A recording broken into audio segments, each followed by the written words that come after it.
Hey everybody, just a quick video on an update on a piece of equipment that I had included in a video, and also what I was using it for today, which was to cover up a wood pile of old boards and stuff that we had that was not very scenic to walk along in our woodland trail. So we had a tree come down, so I decided I'll just cut up that and either scatter it around or use it to make a brush pile. So I decided to go ahead and use most of it to cover up this old brush pile that was mainly 2x4s and pallets and other things that had been accumulating either before we arrived here or from some of the things that we did. And as you probably are aware, things take longer to break down than you think. So that's why I decided to cover that pile up, and I'll include a picture in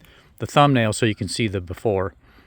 The before was kind of like this board. See that board? And other junky boards. So they were kind of decomposing and had lichens on them, and they looked okay, but we like the natural look better.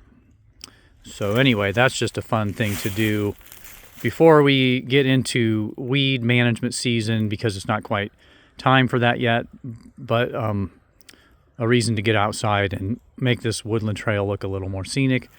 On the tool,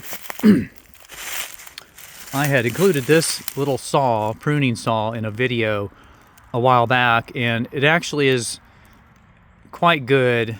But I wouldn't really recommend it after having used it for a while for two reasons. And if you bought one, I'll try to address that too. But one of them is, and who would know ahead of time, but the bar oil leaks out of somewhere around this oil tank.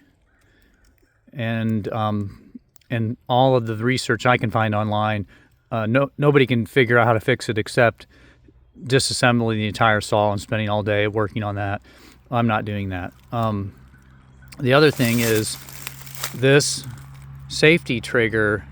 You have to push that in with your thumb before you can pull the throttle with your finger. Well, I've got a lot of pain in my hands from long-term repetitive use from my other work, and that's not a good thing for me. Like pushing this with my thumb so I can pull that is not a good thing for me to be doing with this thumb.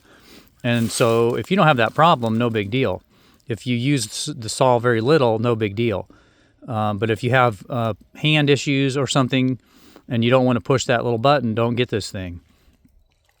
The oil is a bigger issue because if you bought one of these because I had it in a video, apologies, but the upside is, from my Googling, people said if you just sit this thing, this is counterintuitive, if you lay it on the side so that the lid to the oil reservoir is down, it won't leak. Doesn't make sense, I know, but that's what I've been doing and it hasn't leaked. When it's like this, it leaks a lot. So anyway, that's a little update on that tool. Hopefully they will resolve those issues in future iterations. They probably should have recalled them, but I'm still a DeWalt fan. Every other DeWalt tool I've ever had has been awesome. This one is pretty awesome. It's just got those two things, one of which isn't their fault. The safety mechanism, that's more of something I probably should have thought about when I bought it. This is obviously their fault. They need to fix that. But anyway, that's that. Have fun with your brush pile work.